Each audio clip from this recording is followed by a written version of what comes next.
El tema, el tema es teorías interpretativas del derecho, enfrentando las clásicas semánticas contra la crítica del lenguaje propuesta por Norberto Bobbio. Este es un tema seleccionado de la asignatura de teoría del derecho. Es una síntesis de un contraste entre conceptos hecha por Ramón Uciel Lucas Pérez. Okay. Como resumen, comenzamos con que las teorías clásicas interpretativas no son nada más que aquellos desarrollos filosóficos que intentan interpretar las normas jurídicas, incluso completos ordenamientos jurídicos, hablando universalmente, ya que no se limita a cierto ordenamiento jurídico vigente en cierto y determinado lugar o espacio. Y estas teorías se remontan a los juristas del siglo XV. Bien, estas teorías han sido desarrolladas generalmente tras el enfrentamiento rivalizado ya muy conocido entre las concepciones del derecho natural y del derecho positivo, entendiendo al derecho natural pues todo aquel ordenamiento jurídico no propio, no originario en sí del hombre y de la cientificidad de los métodos que hoy conocemos, en contraste con las teorías positivas, que son aquellos ordenamientos jurídicos más modernos que están a cargo y a tutela de un Estado, más categóricamente hablando, de un gobierno. El hilo conductor, es decir, desde donde podemos rastrear el desarrollo de estas teorías clásicas, puede ser descrito de la siguiente manera. Primero, comenzando con la fundación del derecho internacional, cuando los juristas o los legisladores, los aplicadores de la ley, comienzan a formular sus normas para relacionarse con naciones extranjeras. También, tras la fundación del derecho internacional, la interpretación jurídica. Además, los juristas prestan su atención a las aplicaciones prácticas que podría tener el derecho natural o el justnaturalismo. Posterior a esto, cuando comienza la etapa científica del derecho penal, cuando se humanizan las penas por influencia del movimiento de la Ilustración. El anterior cúmulo de desarrollo de las teorías clásicas decantan en la teoría pura del derecho de Hans Kelsen. Este se centra en la interpretación, exclusivamente en la interpretación de las normas jurídicas, y además hace como trabajo secundario, según lo que nos respecta en este tema, jerarquiza las fuentes del derecho. Bien, el método clásico de las teorías desarrolladas, como lo digo, desde el siglo XV es una interpretación lógica semántica. Y para fines prácticos, es decir, para acotar un poco los alcances, nos centraremos exclusivamente en las obras de Kelsen y de Alf Ross. En un momento más abordaremos a qué nos referimos con interpretación lógica semántica. Bien, Kelsen, primeramente, abogó siempre por una interpretación lógica de la norma jurídica. Pueden imaginárselo tal cual, como si de matemáticas se tratase. Así es como veía Kelsen al derecho.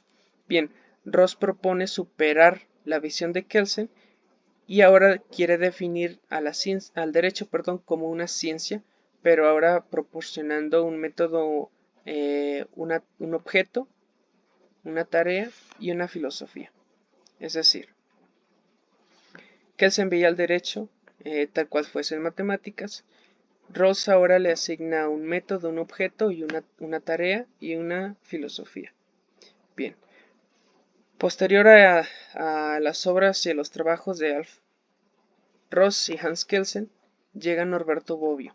Él lo que propone es crear un análisis, un método de análisis o de crítica del lenguaje. ¿Con qué propósito?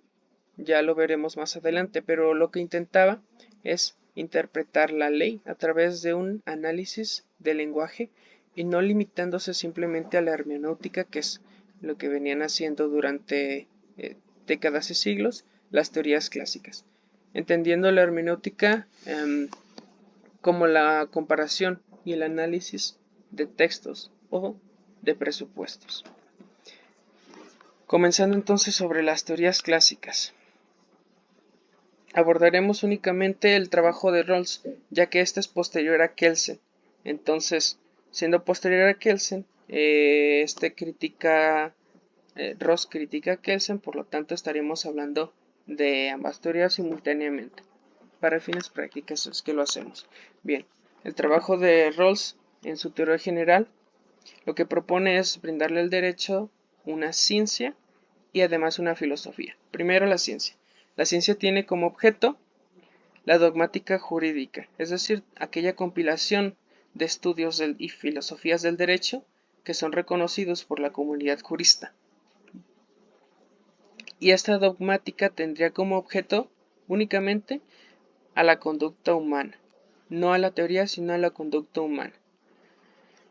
Él lo menciona así: la norma se convierte en una expresión humana.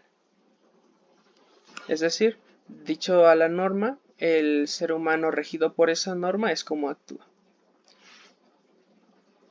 La tarea de la ciencia del derecho es atender a los fenómenos socialmente, y el método de la ciencia del derecho es abandonar el método lógico formal y adoptar un método más empírico propio de las ciencias sociales, es decir, superar la visión de Kelsen que tenía sobre el derecho.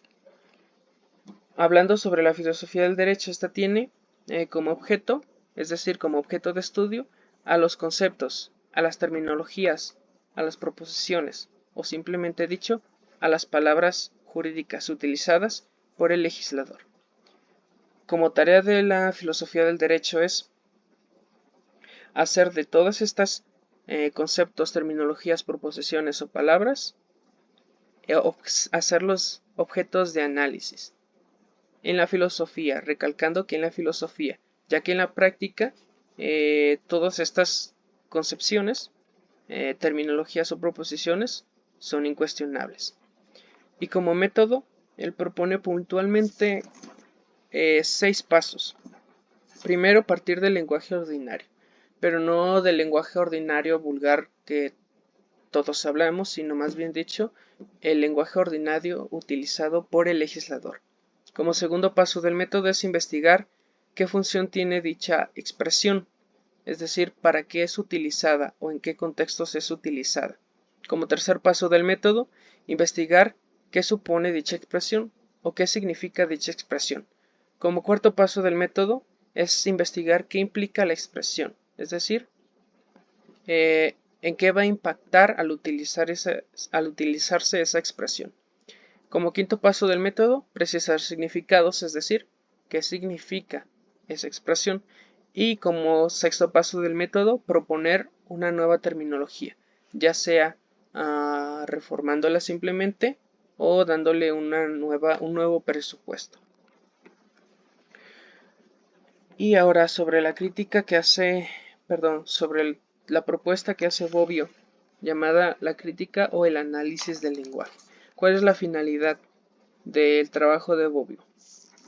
Él lo que quería era buscar nuevas rutas para que el jurista alcance la figura que se le tiene reconocido al científico, una forma de responder a los cánones metodológicos de la ciencia. Dicho lo anterior, las siguientes el trabajo de Bobbio está asentado bajo las premisas, como lo dice él: las proposiciones científicas no son verdaderas en el sentido que produzcan la verdad ideal o de hecho presupuesta.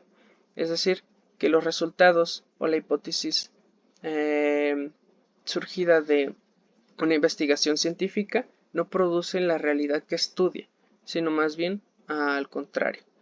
Y como segunda premisa es: la cientificidad del discurso consiste en el rigor del lenguaje. Esta es una expresión un poco más fácil de asimilar, es un poco más alcanzable y no significa otra cosa que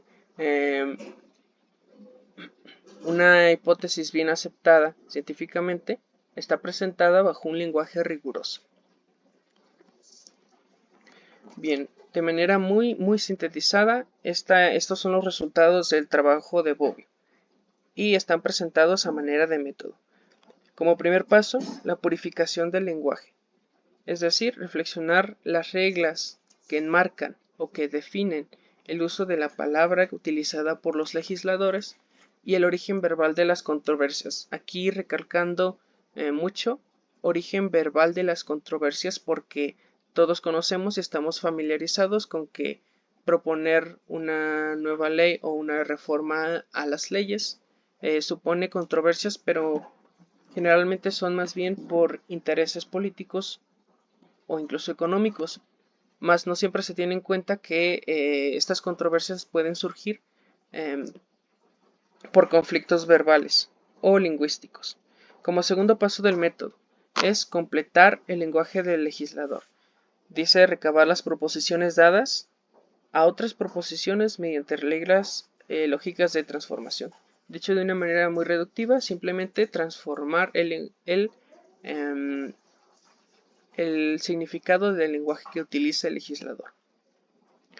Y como tercer paso del método es la sistematización del lenguaje jurídico. Y este último paso del método puede entenderse muy bien también como finalidad del método propuesto por Bobbio. Y dice así, la elaboración de una lengua coherente, unitaria, capaz de eliminar, reducir la incomprensión, idealmente las antinomias, porque todos comprendemos el verdadero trabajo que supone superar las antinomias. Aunque un ordenamiento jurídico válido y vigente supone la existencia de mecanismos para reducir o eliminar las antinomias o las contradicciones entre las leyes, bueno, el trabajo del método, la finalidad del método de Bobbio es, en primera instancia, reducir las antinomias, no utilizando los mecanismos que ya existen, sino desde un inicio, desde que está escrita la ley y lo que se prescribe en ella.